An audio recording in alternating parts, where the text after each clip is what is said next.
Samuel chapters 17 and 18 on the heels of last week's study, which was 15 and 16. So where we are is Absalom has brought a rebellion to David, threatening David's kingship. You'll remember that he asked David for permission to go to Hebron, and then when he was in Hebron, he planned to declare himself king. So now the nation had two kings. And when we're reading the text today, keep in mind it helps to keep things a little bit more straight about what's going on. But try and keep in mind that when it says the nation or the kingdom of Israel, it's talking about Absalom's followers. And then there's the kingdom of David. So while this is going on in what we're going to study today, we've got two camps. One is Israel, which is Absalom's crew, Absalom's rebellion, and then we've got David's, which is still the established king. Similar to when the United States had its War of Independence, you had the Loyalists, and then you had the Patriots. And the difference is that ultimately in the story that we're studying today, the Loyalists prevail, and the rebellion is put down. So let's go ahead and start our customary read-through. All right, so we're in 2 Samuel chapter 17, starting at verse 1. Ahithophel said to Absalom, I would choose 12,000 men and set out tonight in pursuit of David. I would attack him while he is weary and weak. I would strike him with terror, and then all the people with him will flee. I would strike down only the king and bring all the people back to you. The death of the man you seek will mean the return of all the people will be unharmed. This plan seemed good to Absalom and to the elders of Israel. But Absalom said, summon also Hushai, the Archite, so we can hear what he has to say as well. When Hushai came to him, Absalom said, Ahithophel has given this advice. Should we do what he says? If not, give us your opinion. Hushai replied to Absalom, the advice of Ahithophel has given is not good this time. You know your father and his men. They are fighters and as fierce as a wild bear robbed of her cubs. Besides, your father is an experienced fighter. He will not spend the night with the troops. Even now, he is hidden in a cave or some other place. If he should attack your troops first, whoever hears about it will say, there has been a slaughter among the troops who follow Absalom. Then even the bravest soldiers, whose heart is like the heart of a lion, will melt with fear, for all Israel knows that your father is a fighter, and that those with him are brave. So I advise you, let all Israel from Dan to Beersheba, as numerous as the sand on the seashore, be gathered to you, with you yourself leading them into battle. Then we will attack him wherever he may be found, and we will fall on him as dew settles on the ground. Neither he nor any of his men will be left. If he withdraws into a city, then all Israel will bring ropes to that city and we will drag it down to the valley until not so much as a pebble is left. Absalom and all the men of Israel said, the advice of Hushai the Archite is better than that of Ahithophel. For the Lord has determined to frustrate the good advice of Ahithophel in order to bring disaster on Absalom. Hushai told Zadok and Abiathar the priests, Ahithophel has advised Absalom and the elders of Israel to do such and such, and I have advised them to do so and so. Now send a message at once and tell David, do not spend the night at the fords in the wilderness. Cross over without fail, or the king and all the people with him will be swallowed up. Jonathan and Ahimaaz were staying at En-Rogel.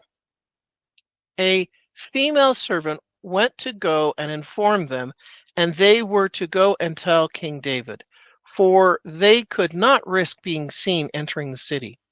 But a young man saw them and told Absalom. So the two of them left at once and went to the house of a man in Beruim. He had a well in his courtyard, and they climbed into it. His wife took a covering and spread it over the opening of the well and scattered some grain over it. No one knew anything about it. When Absalom's men came to the woman at the house, they asked, "Where is Ahimaaz and Jonathan?" The woman answered, "They crossed over the brook." The men searched and found no one, so they returned to Jerusalem.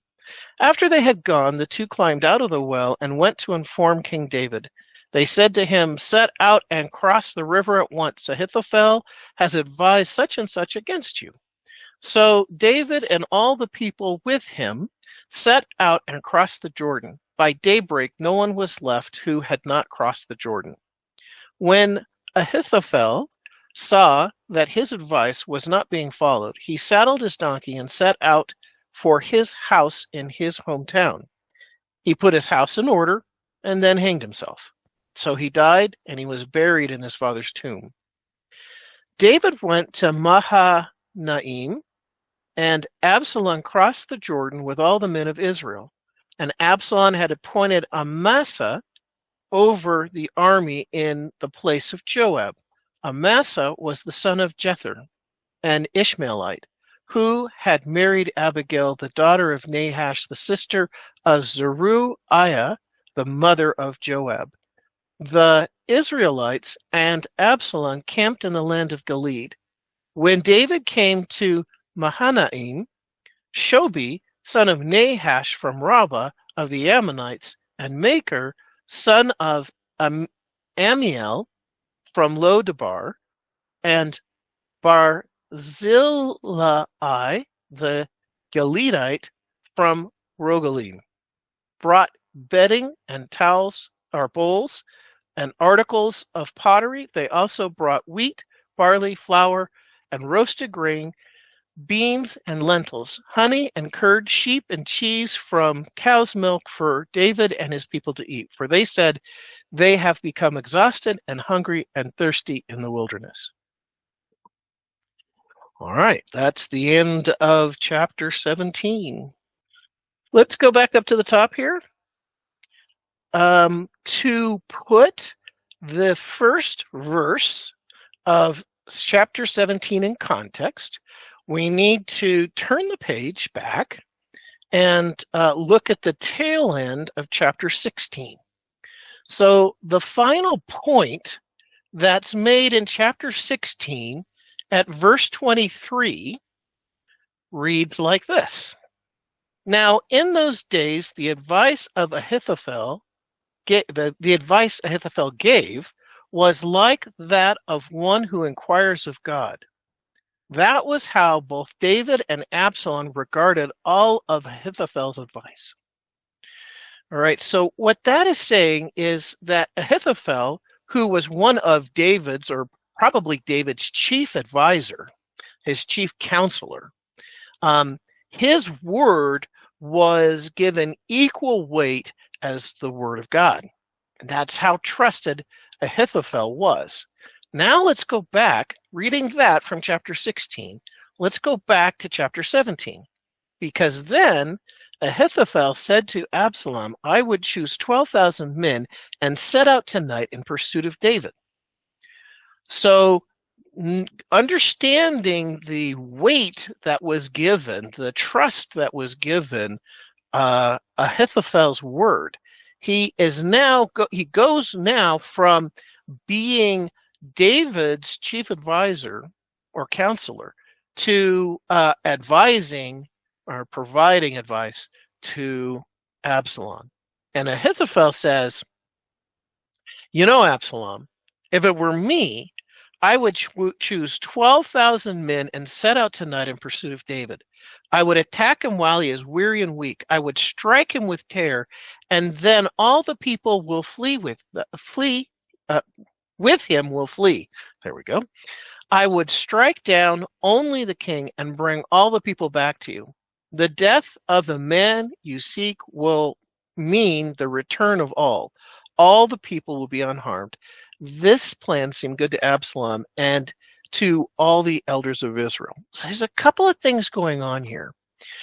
First off, Ahithophel's advice, his plan sounded right, and it seemed good to Absalom, and it seemed good to all the other leaders that were following Absalom.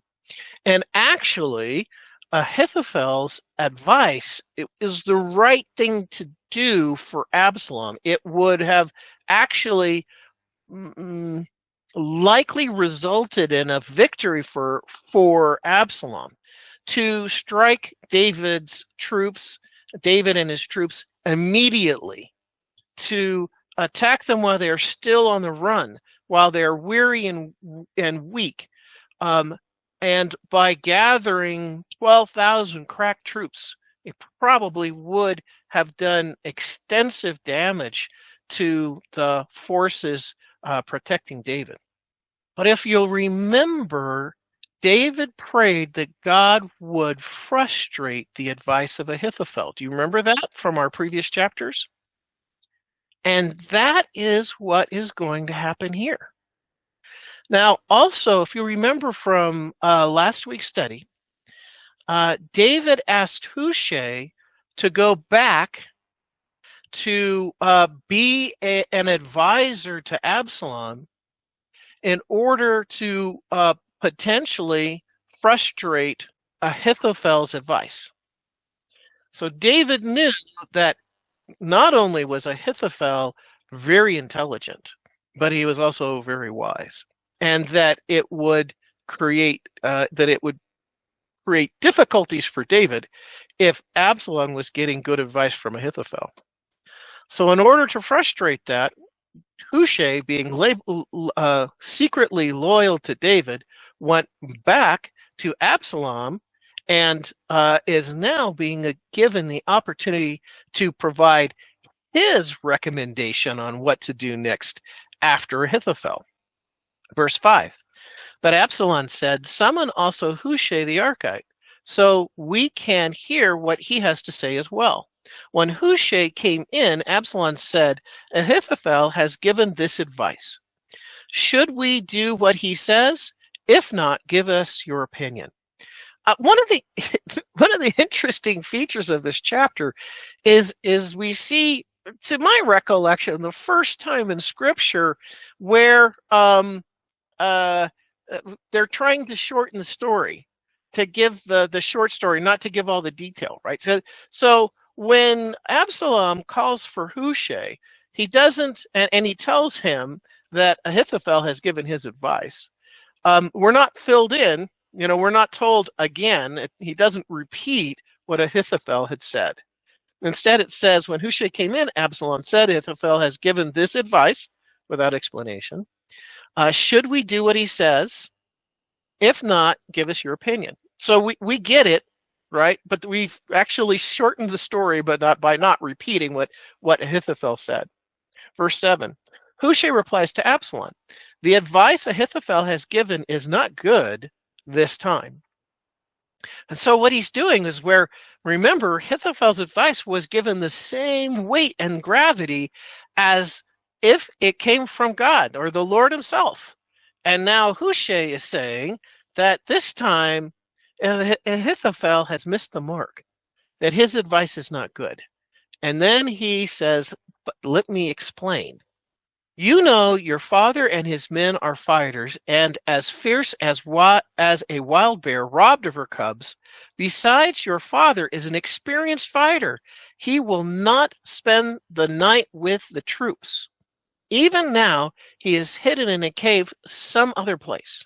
If he should attack your troops first, whoever hears about it will say, there has been a slaughter among the troops whom follow Absalom. Then even the bravest soldiers, whose heart is like the heart of a lion, will melt with fear, for all Israel knows that your father is a fighter and that those with him are brave. Other translations say David's mighty men. If you remember, David's mighty men are seasoned fighters. These guys are mighty men. NIV doesn't use the phrase mighty men. I think that's too bad because it really conveys who is with David. Now, the interesting thing here is Hushai is right. He's right that David is an experienced fighter. David has endured hardship. David has been, he spent years on the run from Saul. David sleeps in caves. He knows how to take care of himself in the wilderness, and he won't be found with the troops.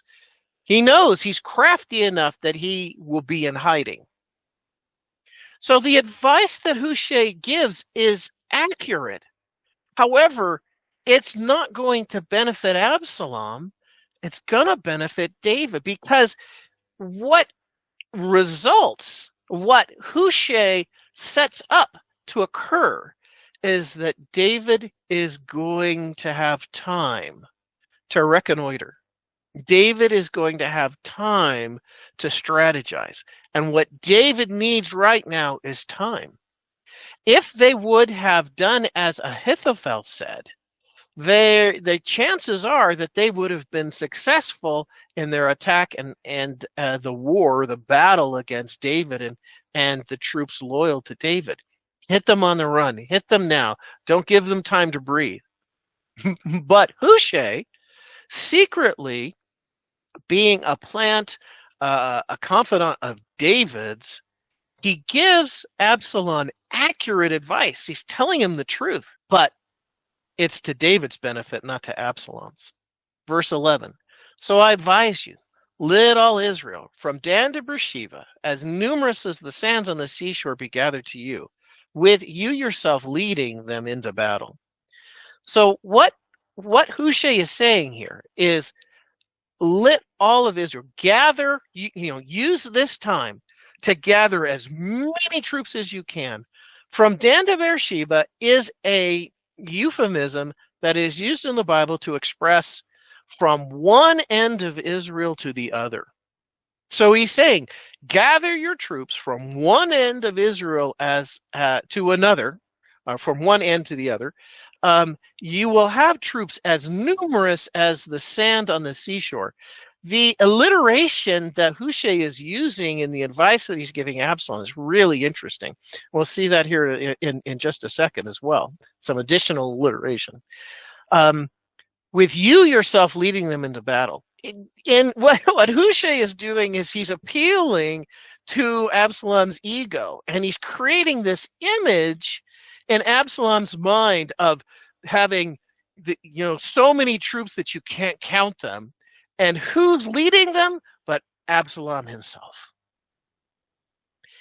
Verse 12, then we will attack him wherever he may be found, and we will fall on him as dew settles on the ground. So this alliteration, as dew settles on the ground, it has a couple of implications to it. So dew settles on the ground overnight effortlessly. It doesn't have to do anything to settle on the ground.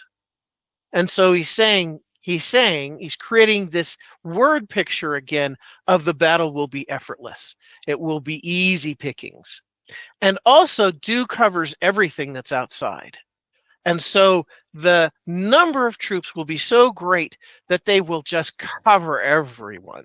They will cover in a swarm, and they will be successful in battle against David. And then he says, if we draw into a city, or if he withdraws into a city, then all Israel will bring ropes to that city, and we will drag it down to the valley until not so much as a pebble is left. We will throw those ropes around the city walls, and we will pull them down, and there will be no defenses. If David is hiding within that city, we will make it defenseless, and we will be successful in our attack. Verse 14. Absalom and all his men of Israel said, the advice of Hushai the Archite is better than that of Ahithophel.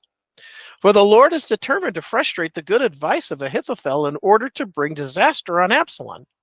Well, that's sort of true. God is answering David's prayers to frustrate the advice of Ahithophel.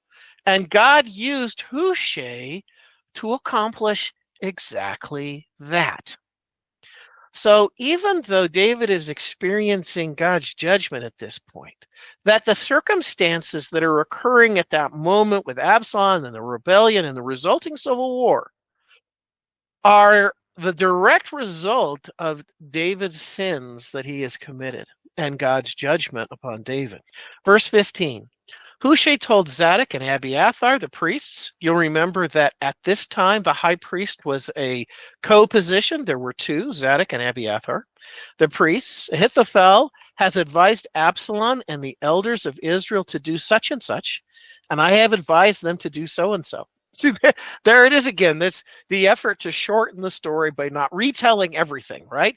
So Ahithophel has advised Absalom. So this is what Hushai is telling Zadok and Abiathar. Why? Because Zadok and Abiathar are part of David's spy network. So very quickly, if you remember from last week's study, very quickly, David constructs a spy network. Zadok and Abiathar are part of that. They're kind of like at the head of this spy network. So Hushai tells Zadok and Abiathar, the priests, Ahithophel has advised Absalom and the elders of Israel to do such and such. But I have advised them to do so and so. Now send a message at once and tell David, do not spend the night at the fords in the wilderness. Cross over without fail, or the king and all the people with him will be swallowed up. So what Hushai is trying to get to David is word that he needs to leave where he is right now and cross to the other side of the Jordan.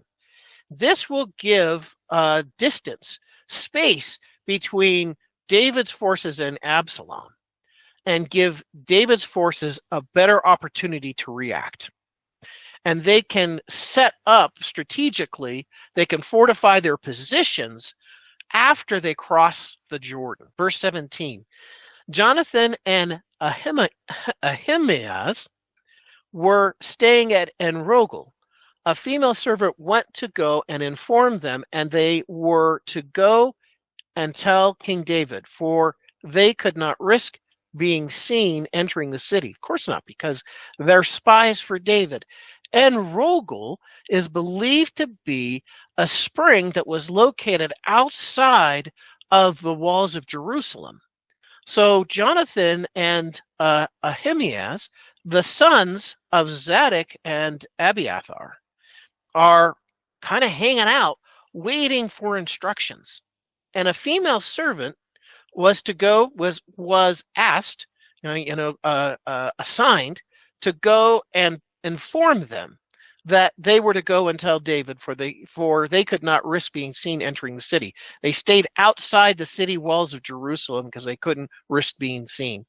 But a young man saw them and told Absalom. That seems to always happen. There's always somebody watching, or always somebody that sees. But a young man saw them and told Absalom.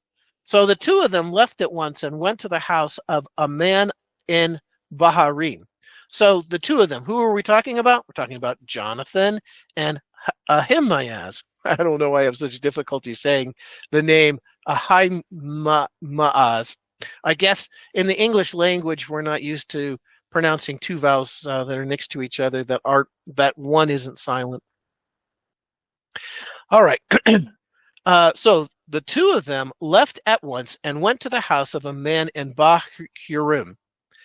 He had a well in his courtyard, and they climbed into it to hide. His wife, the man in Baharim, his wife took a covering and spread it over the well and gathered grain over it so that no one knew anything about it. So if you weren't familiar with this guy's property, you would have not known that this was a well. She spread a cloth over the top of it and then covered it with grain so that it looked like it was just a storage bin. Verse 20, when Absalom's men came to the women at the house, they said, or to the woman at the house, they asked, where are Ahimaaz and Jonathan? And the woman answered, they crossed over the brook. And the men searched but found no one. So they returned to Jerusalem. So finding no one, because the guys were hiding in the well, finding no one, they returned back to Jerusalem. Verse 21. After they had gone, the two climbed out of the well and went to inform King David. So again, we've got this spy network going. They said to him, set out across the river at once. Ahithophel has advised such and such against you. So David and all the people with him set out and crossed the Jordan. By daybreak, no one was left who had not crossed the Jordan. So they had successfully acted on the intel that was shared with David and his troops via the spy network. They successfully got everybody across the Jordan before daybreak. Verse 23. When Ahithophel saw that his advice had not been followed, he saddled his donkey and set out for his house in his hometown. But he put his house in order, and then he hanged himself. So he died, and he was buried in his father's tomb. So this is the epitaph for Ahithophel. A couple of things going on here. So Ahithophel was a very intelligent person, and he knew that because Absalom did not follow his advice, that Absalom's rebellion was not likely to succeed. And what would happen? Absalom's forces fell, Ahithophel would be killed. He would probably be drawn and quartered. He would be dragged through the streets. He would probably be made a mockery. And instead of allowing that to happen, he decided to kill himself first. The other thing is that he was used to his advice being taken, and he probably took it very hard when Absalom elected to take Hushai's advice or act on Hushai's advice instead of Ahithophel's. Either way, Ahithophel got his house in order, and then he hanged himself. Verse 24. David went to Mahanaim, and Absalom crossed the Jordan with all Israel, all the men of Israel. Absalom had appointed Amasa over the army in place of Joab. Amasa was the son of Jether, the Ishmaelite, who married Abigail, the daughter of Nahash, and the sister of Zeruiah, the mother of Joab. Well, so what this is telling us is Zeruiah is a female, and she is likely a half-sister of David. So all these people, Amasa and Joab, they're all related. Okay, they're blood relations. The Israelites and Absalom camped in the land of Gilead. When David came to Mahanaim, Shobi, son of Nahash from Rabbah of the Ammonites, and Maker, son of Amiel from Lodabar, and Barzillai, the Gileadite from Rogelim, brought bedding, bowls, articles of pottery. They also brought wheat, barley, flour, roasted grain, beans, lentils, honey, curds, sheep, cheese from cow's milk. Why? For David and his people to eat. For they said, the people have become exhausted and hungry and thirsty in the wilderness. So you've heard the phrase that all armies travel on their stomachs, right? And you've got to feed the people to keep them strong so that they can actually fight. They can think and they can fight. And so what these people did in allegiance, in being loyal to David, they brought household items that were needed to survive, that certainly made life a little bit more comfortable. Those would be bedding, bowls, and articles of pottery. Because David left Jerusalem in such a hurry that they took nothing with them. So here they are in the wilderness, and they got nothing. Nothing but the clothes that they are wearing that they took with them. So they brought bedding and bowls and articles of pottery. Then they also brought the wheat, the barley, so grain, flour, roasted grain, beans, lentils. This is staples. This is everyday food. But the people that David had, they didn't have anything because again, they left the city so quickly. They brought nothing with them. No provisions. Cheese from cows for David and his people to eat. For they said the people have become exhausted and hungry and thirsty in the wilderness. And I think this is also a picture of God's provision. It's kind of reminiscent of the Israelites wandering the desert and telling God that, or telling Moses that they're hungry, then they need food.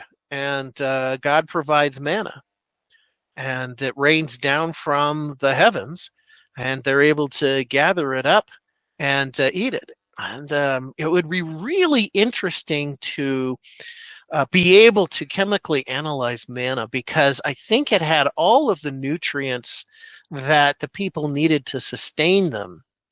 And one of the interesting features of manna was that you could gather up as much as you wanted, but anything that wasn't consumed would immediately spoil.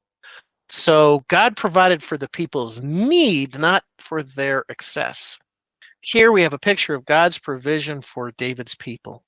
David, even though David is fleeing Absalom in a judgment from God for David's actions, God doesn't actually leave David. He still is in support of David. Comments before we move on to the next chapter? I thought it was interesting that Ahithophel decided to take his own life, even though, he realized that if David overcame the insurrection, that he would be in trouble. But the fact that he took his own life, I thought was somewhat interesting, because we don't think of that as being something the norm today. That it's an option, right? It's not an option available to Christians, because Right. God's the one who makes the decision of when we leave this planet, and we shouldn't rob him of that opportunity to bring us home in his timing and not ours. Yeah, it is interesting, and I think Ahithophel was smart enough. He was wise enough to understand that it was not this rebellion was not going to be successful for Absalom, and that ultimately that Ahithophel would be killed being a loyalist to Absalom. Very good. All right, so let's head over to chapter 18 and let's do our read through. Verse 1. David mustered the men who were with him and appointed over them commanders of thousands and commanders of hundreds. David set out his troops, a third under the command of Joab and a third under Joab's brother Abishai, son of Zeruiah, and a third under Ittai the Gittite. The king told the troops, "I myself will surely march out with you." But the men said, "You must not go out. If we are forced to flee, they won't care about us. Even if half of us die, they won't care. But you are worth 10,000 of us. It would be better now for you to give us support from the city." The king answered, "I will do whatever seems best to you." So the king stood beside the gate while all his men marched out in units of hundreds and thousands. The king commanded Joab, Abishai, and Ittai, "Be gentle with the young man Absalom for my sake." And all the troops heard the king giving orders concerning Absalom to each of his commanders. David's army marched out of the city to fight Israel, and the battle took place in the forest of Ephraim. There, Israel's troops were routed by David's men, and the casualties that day were great, 20,000 men. The battle spread out over the whole countryside, and the forest swallowed up more men that day than the sword. Now, Absalom happened to meet David's men. He was riding his mule, and as the mule went under the thick branches of a large oak, Absalom's hair got caught in the tree. He was left hanging in midair while the mule he was riding kept on going. When one of the men saw what had happened, he told Joab, "I just saw Absalom hanging in an oak tree." Joab said to the men who had told him this, "What? You saw him? Why didn't you strike him to the ground right there? Then I would have had to give you 10 shekels of silver and a warrior's belt." But the men replied, "Even if 1,000 shekels were weighed out and into my hands, I would not lay a hand on the king's son." In our hearing, the king commanded you and Ishbosheth and Ittai, protect the young man Absalom for my sake. And if I had put my life in jeopardy, and nothing is hidden from the king, you would have kept your distance from me. Joab said, I'm not going to wait like this for you. So he took 3 javelins in his hand and plunged them into Absalom's heart, while Absalom was still alive in the oak tree. And 10 of Joab's armor bearers surrounded Absalom, struck him, and killed him. Then Joab sounded the trumpet, and the troops stopped pursuing Israel, and Joab halted them. They took Absalom, threw him into a big pit in the forest, and piled up a large heap of rocks over him. Meanwhile, all the Israelites fled to their homes. During his lifetime, Absalom had taken a pillar and erected it in the king's valley as a monument to himself, where he thought, I have no sons to carry on the memory of my name. He named the pillar after himself, and it is called Absalom's monument to this day. Verse 19.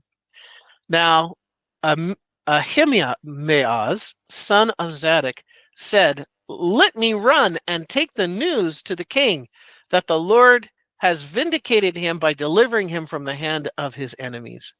You are not the one to take the news today, Joab told him. You may take the news another time, but you must not do so today, because the king's son is dead. Then Joab said to the Cushite, go, tell the king what you have seen. The Cushite bowed down before Joab and ran off.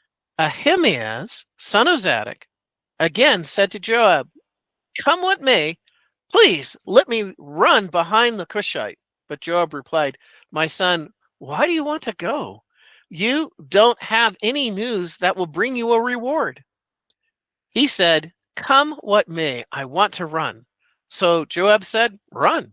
Then Ahimaaz ran by the way of the plain and outran the Cushite.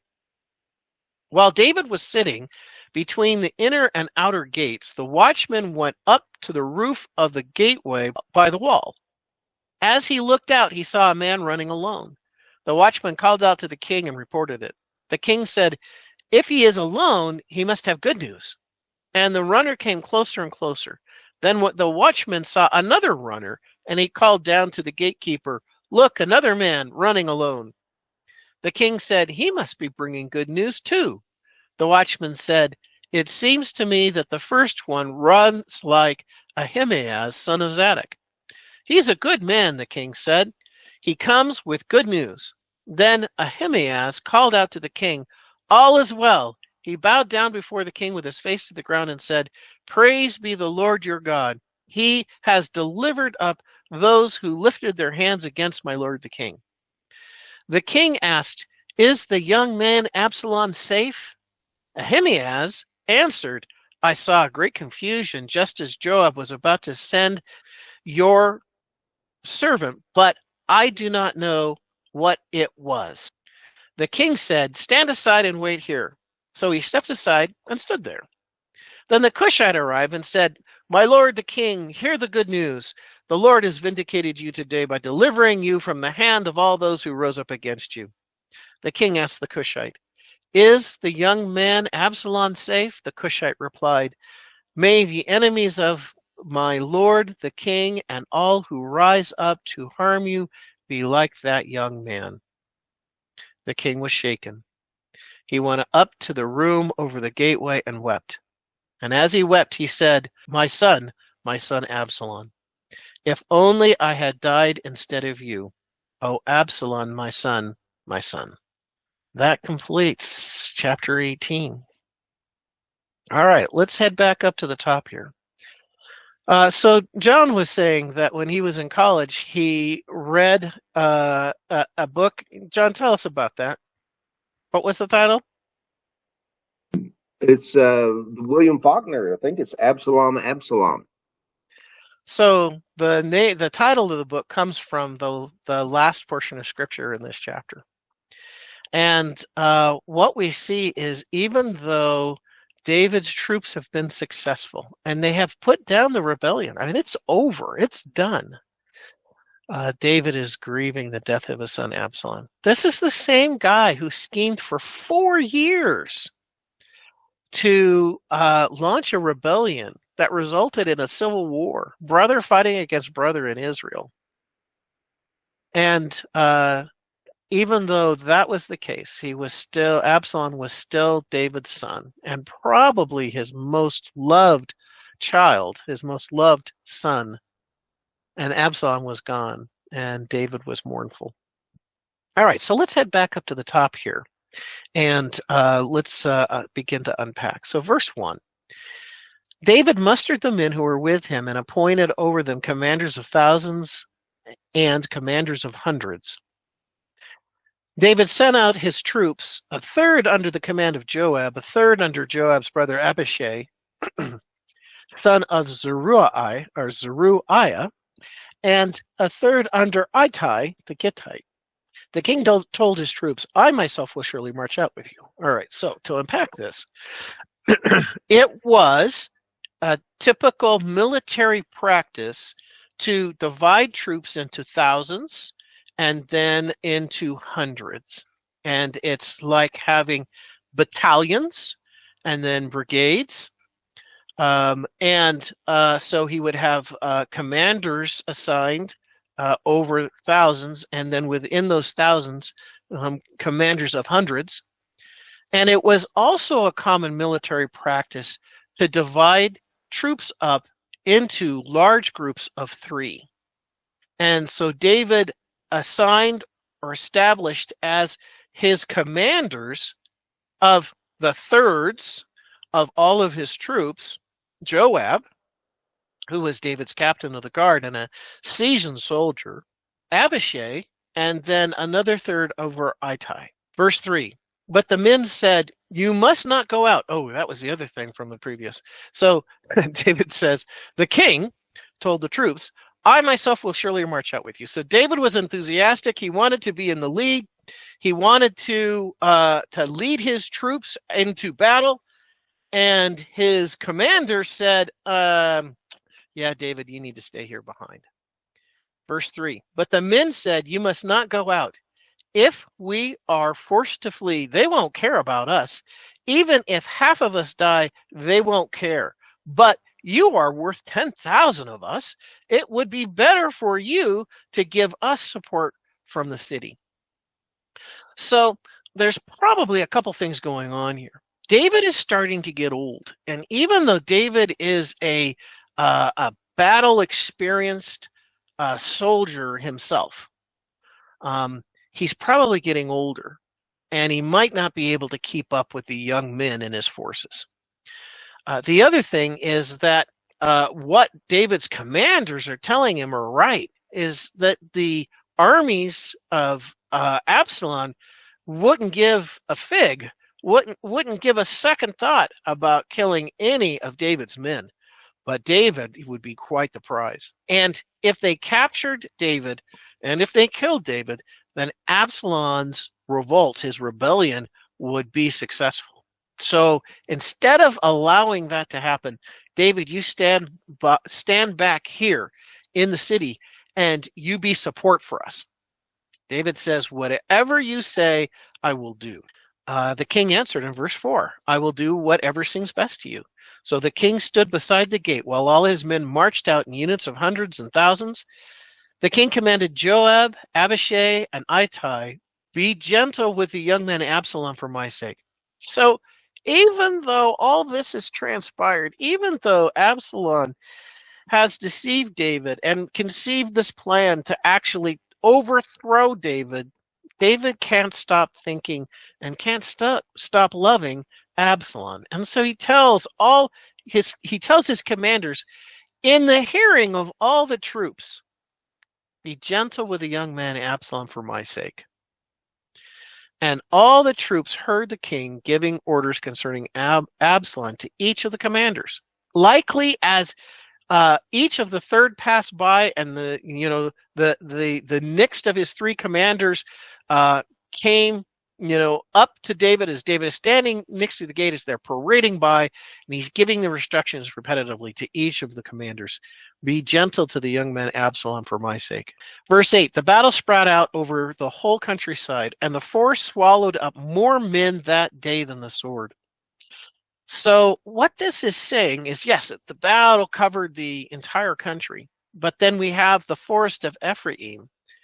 And the forest was swallowing up more men than the sword that day because it was rough terrain. It was difficult terrain. And likely David's troops were more familiar with the area, having been with David when David was on the run, more familiar with the area than Absalom's troops. And so they were able to take advantage of the forest being a natural barrier and actually helping David's troops in the battle. Verse 9, now Absalom happened to meet David's men. Here's how it happened. He was riding his mule, and as the mule went under the thick branches of the large oak, Absalom's hair got caught in the tree. He was left hanging in midair while the mule he was riding kept on going. So what an image this is. David's men come riding into a clearing. And there in the clearing is Absalom hanging from a tree. Now, when you read other translations, it says that Absalom was caught in the tree, but it doesn't actually mention his hair. The translators of the NIV decided that they would simplify this image, this description, and say that Absalom's hair got caught in the tree. Other translations just say that Absalom got caught in the tree. So maybe it was by his hair. Absalom was known for having heavy, beautiful hair, long flowing hair. And we've read another passage in 2 Samuel that described Absalom's hair, that Absalom would cut his hair once a year, and that the hair that he cut would weigh 200 shekels, which is equivalent to 5 pounds. Well, 5 pounds of hair is a lot. This guy had a lot of hair. So it's likely that he was hanging from his hair. The other possibility is that his neck got stuck in the crook of a branch from a limb on a tree, and he can't get himself free. Either way, Absalom is suspended in midair when David's men enter this clearing and see Absalom hanging there. Verse 10, when one of the men saw what had happened, he told Joab, I just saw Absalom hanging in an oak tree. Joab said to the man who told him this, what? You saw him? Why didn't you strike him to the ground right then and there? I would have had to give you 10 shekels of silver and a warrior's belt. I would have given you a reward. Why didn't you take care of him immediately, right then and there?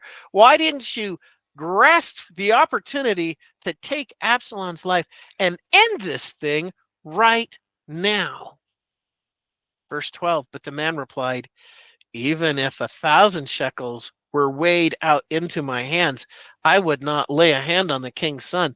In our hearing, the king commanded you and Abishai and Ittai protect the young man Absalom for my sake. And if I had put my life in jeopardy, and nothing is hidden from the king, David always finds out everything, you would have kept your distance from me. You would have stepped back, Joab. You would have let me take the blame for the whole thing. You wouldn't have said to David, well, we took advantage of the situation. There he was hanging. I mean, this has got to be a God thing, right? I mean, there's Absalom hanging from a tree. Why wouldn't we seize the opportunity to end this thing right then and there? But this guy who made the report to Joab says, hey, if I would have taken, not only did you hear and everybody else heard that David said, be gentle to Absalom for David's sake. Not only did everybody hear that, but if I would have taken matters into my own hand and ended him, you would have let me take the blame for the whole thing. Verse 14, Joab said, I'm not going to wait like this for you. So he took 3 javelins in his hand and plunged them into Absalom's heart, while Absalom was still alive in the oak tree. So when Joab arrived in the clearing, there is Absalom still hanging from the tree. And Joab is not going to let this opportunity go by. And he drives 3 javelins into Joab. Verse 16, then Joab sounded the trumpet. The troops stopped pursuing Israel, and Joab halted them. They took Absalom, threw him into a pit in the forest, and piled up a large heap of rocks over him. So I skipped the piece here. Want to go back to that. Joab, verse 14, Joab said, I am not going to wait like this for you. So he took 3 javelins in his hand and plunged them into Absalom's heart while Absalom was still alive in the oak tree. Verse 15, and 10 of Joab's armor bearers surrounded Absalom, struck him, and killed him. So the javelins that Joab thrust into Absalom wounded him, likely mortally, but he wasn't dead yet.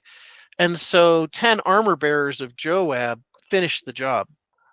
So then, in verse 16, Joab sounds the trumpet because Joab knows Absalom is dead. This is over. This thing is done. There's no reason to continue fighting our blood brothers, right? This thing is done. So Joab sounded the trumpet, and the troops stopped pursuing Israel, for Joab halted them. They took Absalom, threw him into a big pit in the forest, and piled up a large heap of rocks over him. Meanwhile, all the Israelites fled to their homes, right? So the troops that were loyal to Absalom, they were out of there. Once they heard that Absalom was dead, they were gone. Why? Because to stick around meant that they would die too.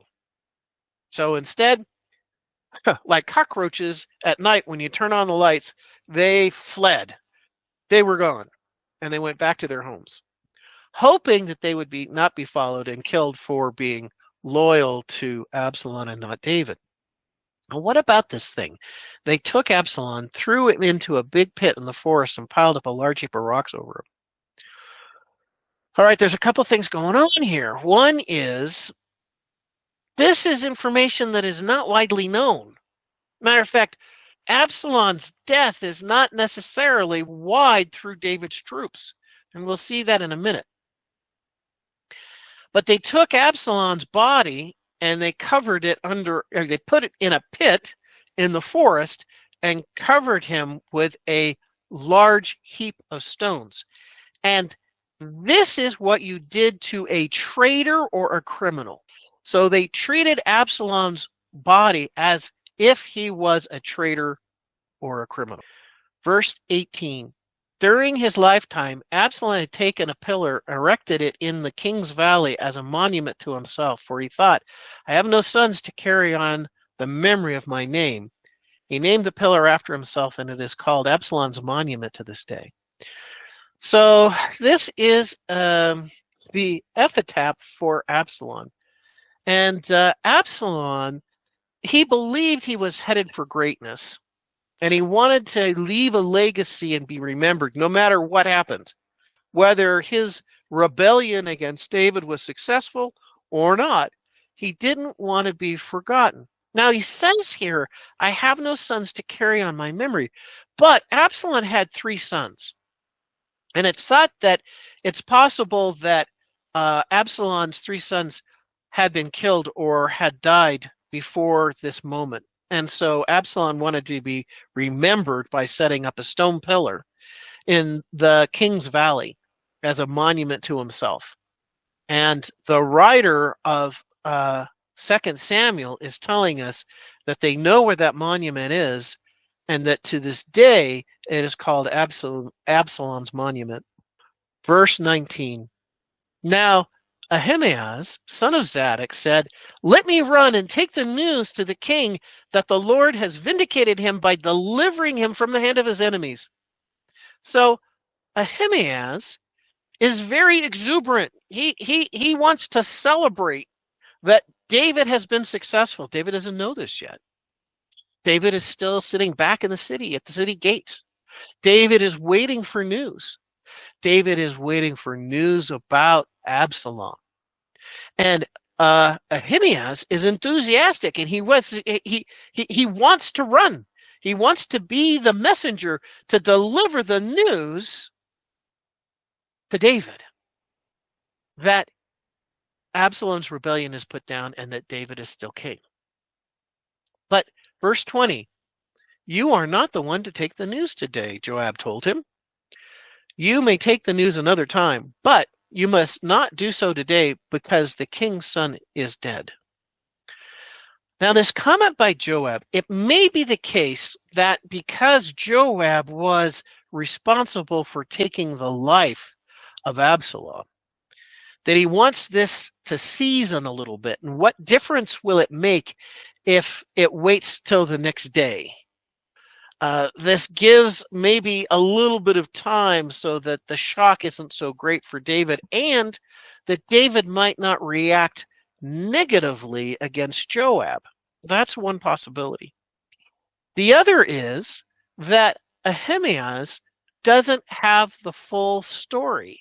He is enthusiastic to give David an update, but he might not have the whole story. So instead, Joab assigns the Cushite. So the Cushite is a man from Cush. Cush is just south of Egypt, I believe in the area we now call Sudan. So I think what Joab is doing is he's saying, if David's going to kill the messenger, maybe it'd be better that he kill a foreigner. I think that might be what's going on here. Then Joab said to the Cushite, go and tell the king what you have seen. The Cushite bowed down before Joab and he ran off. I do think that it's probably the case that Joab is thinking that if David's going to react badly to the news of the loss of his son, better for him to kill the Cushite than Ahimaaz, who is the son of one of the two high priests. So, verse 22, Ahimaaz, son of Zadok, said to Joab, come what may, I'm willing to accept the chips as they fall. Come what may, please let me run behind the Cushite. So Ahimaaz is very enthusiastic about providing an update to David. But Joab replied, my son, why do you want to go? You don't have any news that will bring you a reward. There's no benefit to you being the messenger here. He said, come what may, I want to run. So Joab said, all right then, run. And Ahimaaz ran by the way of the plain and outran the Cushite. So Ahimaaz took a shortcut and arrived there before the Cushite. While David was sitting between the inner and outer gates, the watchman went up on the roof of the gateway by the wall. David is waiting to receive news. He's waiting to hear an update. But he's got Absalom on the brain. As he looked out, he saw a man running alone. The watchman called out to the king and reported it. The king said if he is alone, he must have good news. In other words, it's not a big group that's coming to tell David, run, Absalom's coming. No, instead it was a single messenger. So it must be good news is what David is theorizing. Then the watchman saw another runner, and he called out to the gatekeeper, look, another man is running alone. Then the king said, he must be bringing good news too. The watchman said, it seems to me that the first one runs like Ahimaaz, son of Zadok. So this watchman recognizes the way that Ahimaaz moves while he's running. And he says, I think I know this guy. I think it's Ahimaaz. He's a good man, the king said. He comes with good news. David is hopeful. Ahimaaz called out to the king, all is well. So Ahimaaz couldn't wait until he arrived to David. He starts yelling, starts delivering his message as he's still running towards the city gate. All is well. He bowed down before the king with his face to the ground and said, praised be the Lord your God. He has delivered up those who lifted their hands against you. This is all the news that Ahimaaz has, the information he has. The king asked, "Is the young man Absalom safe?" Which was the question that David really had on his heart. It was what David really wanted to know. Ahimaaz answered, "I saw great confusion just as Joab was about to send the king's servant and me, your servant, but I don't know what it was." Ahimaaz doesn't have the complete story. He doesn't have the complete news, but he can tell David, "I saw great confusion. I don't know exactly what the cause of that confusion was, but here I am. I wanted to deliver you the news that you have been successful, that your kingdom still exists."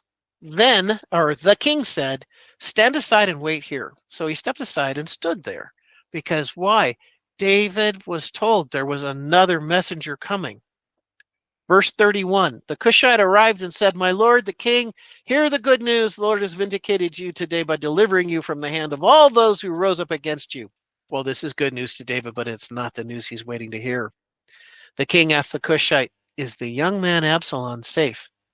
The Cushite replied, not a direct answer to David's question, but David gets it. "May the enemies of my lord the king and all who rise up to harm you be like that young man. May death come to anyone who rose up against you, David, just like that young man." David gets it. The king was shaken. He went up to the room over the gateway and wept. And as he went, he cried, "Oh, my son, Absalom, my son Absalom, if only I had died instead of you. Oh, Absalom, my son, my son." And so David is mourning the death of Absalom. Now, David intellectually understood that if David's troops were successful in battle, if they were successful in the civil war, that it would likely mean the death of his son Absalom. And he loved Absalom. And in David's mind, Absalom would have been the next person to succeed him as king when the time came. But Absalom couldn't wait for that time to come and instead decided to take matters in his own hand and raise a rebellion against his father. And even though Absalom did this bad thing to David, David mourns the death of his son because a father always loves his son.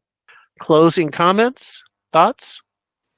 Well, David has a way of doing things that are, certainly personal and showing his grief, but he doesn't show the due regard to his troops who protected him and his kingdom. Yeah, so David obviously was fixated on the well-being of Absalom, and you're right. He, at least at this moment, he has not yet acknowledged those people that defended him and defended his kingdom. What else? Two things that stuck out to me was the discernment of the one warrior that Joab got all upset about. Why didn't you kill him? Why didn't you kill him right there on the spot? And the guy making the comment, 10,000 talents wouldn't have made me do anything to the king's son. He was pretty wise. Right. So he turned it over to Absalom to do the dirty deed. And the other thing that sticks out to me is the parable that Jesus tells about the prodigal son. And we talk about how David's life parallels Jesus. And it's interesting to me that David was waiting for Absalom to come home. And just like the prodigal son's father, and you made the comment, a father always loves his son. And, it just struck me that the ability to be forgiven the ability to repent never goes away. And so and then, David going up to mourn is because there's no restoration. It's too late now. He's dead. And, I don't know, it just some thoughts that came to me while we were reading. So, Yeah, anyway. Patrick, I think you're spot on. We do see a parallel between David waiting for Absalom and waiting for an update to hear the well-being of his son. It does parallel the father of the prodigal waiting, looking down the road, seeing, day by day, watching for his son. And then when he sees, a figure on the road, he waits to get a little closer to see if he can recognize who it is. And then all of a sudden, his heart just wells up in his chest because he realizes it's his son. It's an interesting question to ask. If Absalom had not been killed in the rebellion, in the civil war he caused, and if he would have been brought to David, what would David had done? What would he do? Would he have received his son and brushed the dirt off of him and said, it's okay. We've all done stuff. Or would he have been more harsh? And I think by this point, David was regretful for the way that he raised his kids, how he had been a permissive and oftentimes an absentee father. And so no doubt that David was experiencing a complex of emotions, losing his son Absalom, loving his son and potentially regretting the way that he had raised him. So good stuff, Patrick. Thank you very much. So, gentlemen, thank you all for being here today. I wish you a good rest of your week, and please go with God. Thank you, Perry. Take care, Perry.